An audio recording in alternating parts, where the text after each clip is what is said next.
कोल्हापूरमधील एका ठिकाणी एका परिसरामध्ये एक तरुण आणि एक तरुणी दोघजण लिव्ह इन रिलेशनशिपमध्ये राहत होते.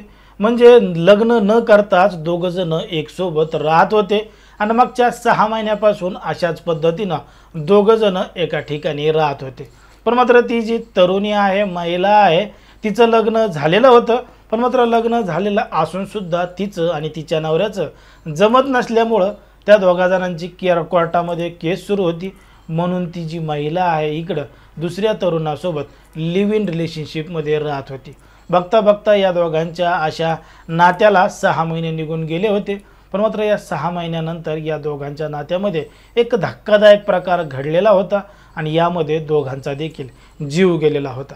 नेमकं काय आहे संपूर्ण प्रकरण, कुठं घडली घटना, आपल्याला सविस्तरपणे बघायचं आहे.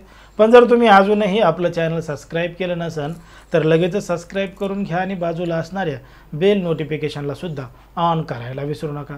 आता ही जी संपूर्ण घडलेली घटना आहे ती आहे कोल्हापूरमध्ये घडलेली संपूर्ण घटना आहे. आणि कोल्हापूरमधील एका ठिकाणी एका परिसरामध्ये राहणारा एक सतीश नावाचा तरुण आहे, तर त्याच्यासोबत राहणारी एक समीक्षा नावाची तरुणी आहे. हे दोघंजण लग्न न करताच एकमेकांसोबत लिव्ह इन रिलेशनशिपमध्ये राहत होते आणि मागच्या 6 महिन्यापासून अशाच पद्धतीनं राहत होते. पण मात्र तो जो सतीश आहे तो समीक्षासोबत लग्न करण्याचा आग्रह करत होता आणि तिला म्हणत होता माझ्यासोबत लग्न कर, माझ्यासोबत लग्न कर. पण मात्र ती जी समीक्षा आहे त्या समीक्षाचं लग्न झालेलं होतं आणि लग्न झाल्यानंतर तिचं आणि तिच्या नवऱ्याचं जमत नसल्यामुळं त्या दोघांचा वाद झाला आणि ती केस कोर्टामध्ये गेली. मग कोर्टामध्ये प्रकरण असल्यामुळं समीक्षानं सतीशसोबत लग्न करायला नकार दिला आणि असाही तो जो सतीश आहे तो गुंड प्रवृत्तीचा होता. त्याला नको तसे कामं करण्याची सवय होती. म्हणून सुद्धा समीक्षानं त्याच्यासोबत लग्न करण्यासाठी नकार दिला आणि त्याला सांगितलं तू सुधर, चांगले कामं कर, इथून पुढं आपण सोबत राहू, पण मात्र चांगले कामं केलं तर. पण मात्र तो काही तिचं ऐकून घेत नव्हता. म्हणून दोघांमध्ये सातत्यानं वाद होत होता. पहिले 6 महिने सुरळीत गेले होते, पण नंतर आता त्यांच्यामध्ये वाद होऊ लागले.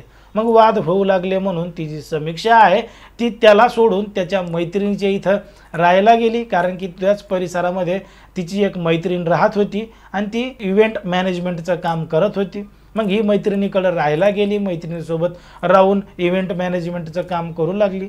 मग काम करत असताना त्या ठिकाणी सतीश येऊ लागला, पुन्हा वाद घालू लागला, माझ्यासोबत राहायला ये, माझ्यासोबत लग्न कर, असा वाद घालू लागला. म्हणून समीक्षानं त्या ठिकाणाहून सुद्धा जायचा निर्णय घेतला आणि ती त्या ठिकाणाहून थेट तिच्या आईकडे निघून गेली. आता आईच्या घरी निघून गेली आणि त्या ठिकाणी राहून आपलं काम करू लागली.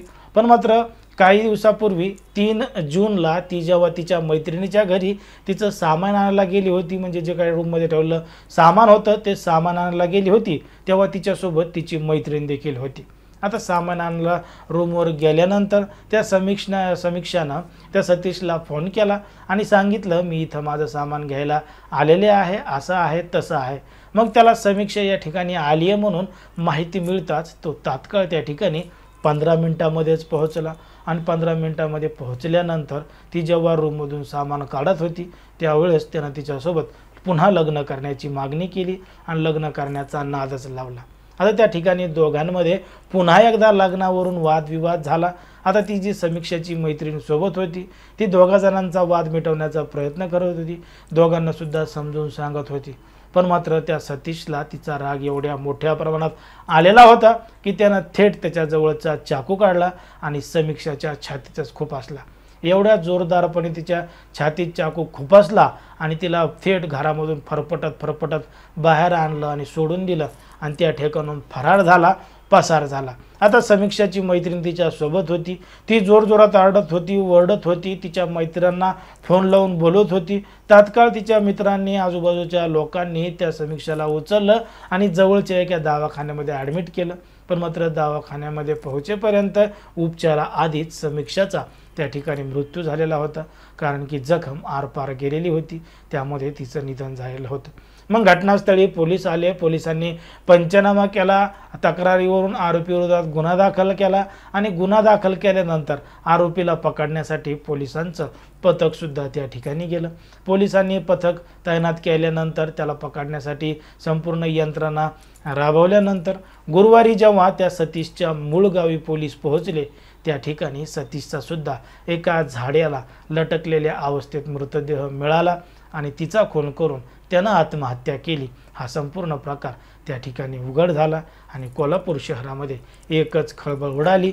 एक तर तोही जगला नाही, तिला जगू द्याला नाही, नेमकं त्याला एवढा कोणता राग आला होता, कशाचा राग आला होता आणि ह्या दोघांच्या प्रेम प्रकरणामुळं कशा पद्धतीनं घडलं, ह्या संपूर्ण प्रकरणामध्ये ज्या पद्धतीनं घडलं त्याच्यावर तुम्हाला काय वाटतं हे अगदी स्पष्टपणे कमेंटमध्ये सांगा। कारण की कोणाच्याही भावना दुखवणं, कोणाचंही मन दुखवणं हा आपला उद्देश नाही। समाजामध्ये जे घडतं तेच सांगण्याचं काम आपण ठिकाणी करत असतो।